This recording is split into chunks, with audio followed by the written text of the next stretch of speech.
Hi అండి, అందరికీ నమస్తే. మనకి 2025 రథసప్తమి తేదీ, అలాగే ప్రారంభ ముగింపు సమయాలు, తేదీ ప్రారంభం అన్నీ కూడా వివరంగా ఈ వీడియోలో తెలియజేస్తానండి. మనకి ఎంతో ముఖ్యమైన పండుగ రథసప్తమి అండి. ఈరోజు మనం ప్రత్యక్ష దైవమైన శ్రీ సూర్యనారాయణ స్వామి ఆరాధించడం వల్ల మనకి సకల శుభాలు కలుగుతాయి. అలాగే ఎవరికైనా ఆరోగ్య సమస్యలు ఉన్నా కూడా అన్ని రకాలుగా ఈ రథసప్తమి పూజ కనుక చేసుకున్నట్టయితే మంచి వృద్ధిలోకి అనేది ఖచ్చితంగా వస్తారండి.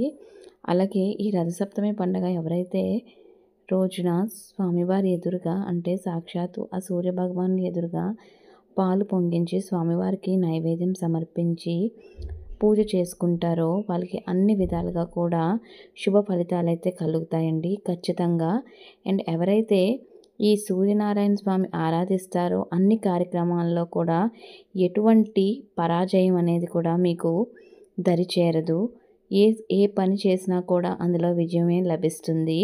ఎందుకు అంటే మనకి ప్రతిరోజు దర్శనమిచ్చిన ప్రత్యక్ష దైవమైన సూర్యభగవాన్ ఆరాధన, అలాగే ఈరోజు ఆదిత్య హృదయం చదువుకోవడం చాలా మంచి ఫలితం అయితే లభిస్తుందండి.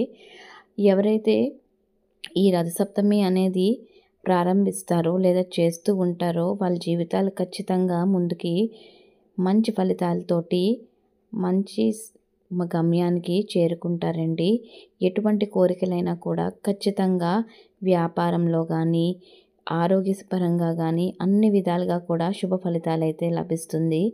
అయితే మనకి ఈ రథసప్తమి రోజే మనం స్వామివారికి చక్కగా గోధుమలతో దీపారాధన చేసుకున్నట్టయితే మనకున్న ఆరోగ్య సమస్యలన్నీ కూడా చక్కగా స్వామివారు తీరుస్తారండి. అలాగే ఈరోజు మనం స్వామివారికి పరమన్నం నైవేద్యంగా సమర్పించుకుంటాము. అయితే ఈ 2025లో రథసప్తమి అనేది మనకి ఎప్పుడు వస్తుంది, అలాగే సప్తమి తిథి ప్రారంభం ఫిబ్రవరి 4 మంగళవారం ఉదయం 4:37 ప్రారంభమై ఫిబ్రవరి 5 బుధవారం తెల్లవారుజామున 2:35 వరకు అయితే సప్తమి తిథి ఉంటుందండి.